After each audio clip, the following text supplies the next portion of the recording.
Het jy al ooit gevoel dat daar 'n stille dringendheid in jou binneste woel, wat jy net nie kan verklaar nie? 'n Doelgerigte aksie kan jou hele lewe verander. Dis tyd vir vroue met waagmoed. Kuier saam met my, Marina Meiburg, uit God se woord. Dis Maandag, ons derde laaste Maandag, wat ek jou op hierdie tydsleutel groet. Ek vertrou, dit gaan baie goed met jou.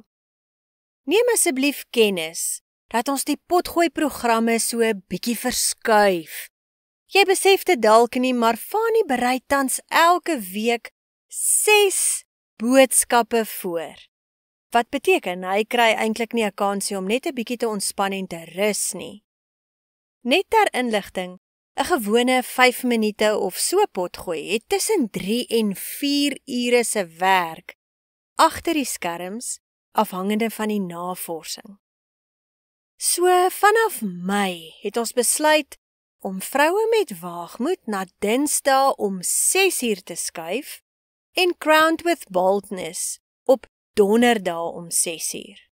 Fanie is dan Maandag, Woensdae en Vrydag steeds aan die woord. Nou toe, met Paasfees net 'n paar slapies weg, is daar iets waaroor ek met jou wil gesels vandag. Daar is 'n klop. Openbaring 3 vers 20 lees, kyk, ek staan by die deur en ek klop, sê Jesus.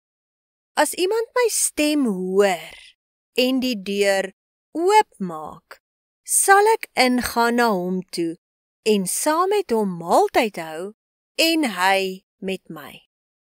Vriendin, sien in jou geestesoog Jesus, jou verlosser, die Seun van God, staan by die deur van jou hart. Hy betree nie onwettig nie, hy klop. Ervaar jy sy klop in jou lewe? Vandag wil ek jou pertinent vra. Het jy al die deur vir hom oopgemaak? Ek praat nie van kerk toe gaan of om jou Bybel te lees, selfs om gereeld te bid nie. Ek verwys nie na argumente soos ons is kerkmense of jy weet ek het in 'n Christelike huis groot geword of ek behoort aan die Christen geloof. Kerk toe gaan, Bybel lees en bid is goeie gewoontes, maar dis nie die dinge wat jou in 'n verhouding met Jesus Christus plaas nie.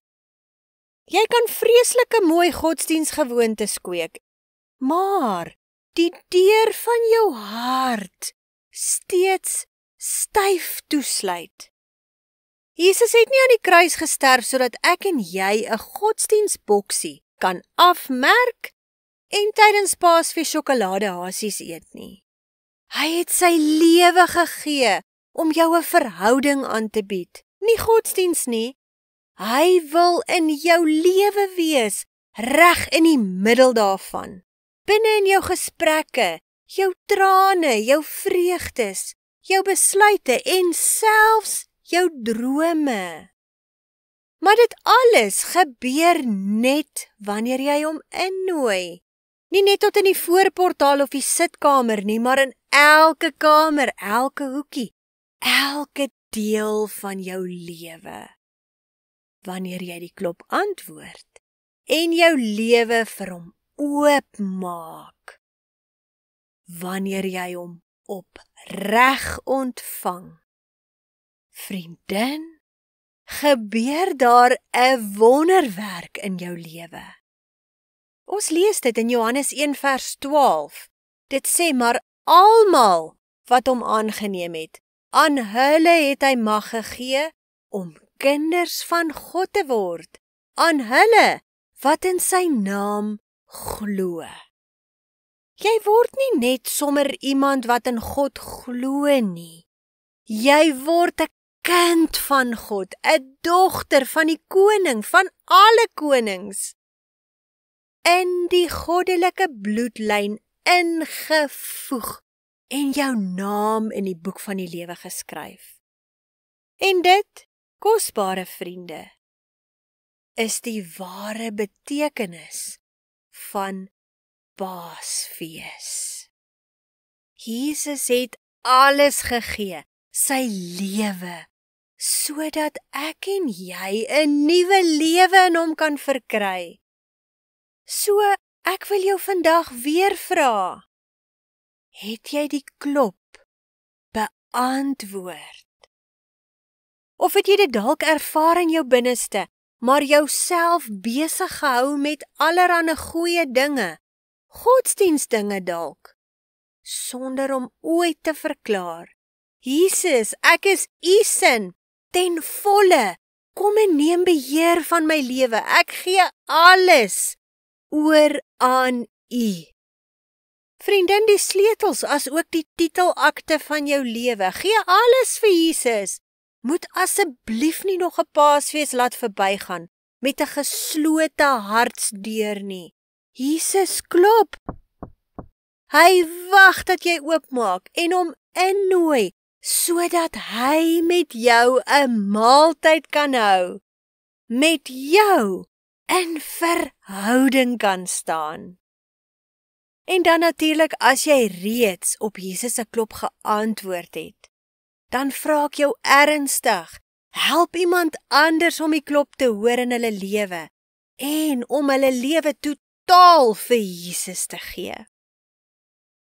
Nou hier is 'n gedagte wat ek by jou wil laat vir Paasfees. Kom ons vier fees. Dis Paasfees. Nooi mense na jou huis en laat hulle dit wat hulle in elk geval by die huis sou eet saambring en dek 'n tafel met almal se kos op. Hou 'n maaltyd met mekaar. Deel julle kos met mekaar en tydens die ete deel met ander wat Jesus vir jou gedoen het. Moenie preek nie, hou dit kort. Vertel net. As jy in ons omgewing woon, wel, dan kan jy saam met ons kom maaltyd hou op Sondag 20 April om 11 uur vir 'n 12 uur middagete. Pak jou piknikmandjie met jou ete wat jy sou eet in jou eetgerei, bring jou kampstoel en kom vier fees saam met ons. Ek vra net dat jy my asseblief teen Woensdag laat weet, sodat ek kan regmaak vir koffie en tee. Ons ontvang jou so graag aan huis vir Paasfees. As jy meer besonderhede wil hê, dit is op ons Facebookblad as ook op YouTube, onder die posts of die plasings skakel. My kontaknommer is ook daar, sodat jy my kan kontak. Vriendin, ek groet jou eers hier. Mag jy 'n wonderlike week en 'n baie geseënde en gesellige Paasfees hê. Nooi mense en deel gerus jou stories en selfs ook jou Paasfees foto's met ons. Seën en groete. Tot volgende keer.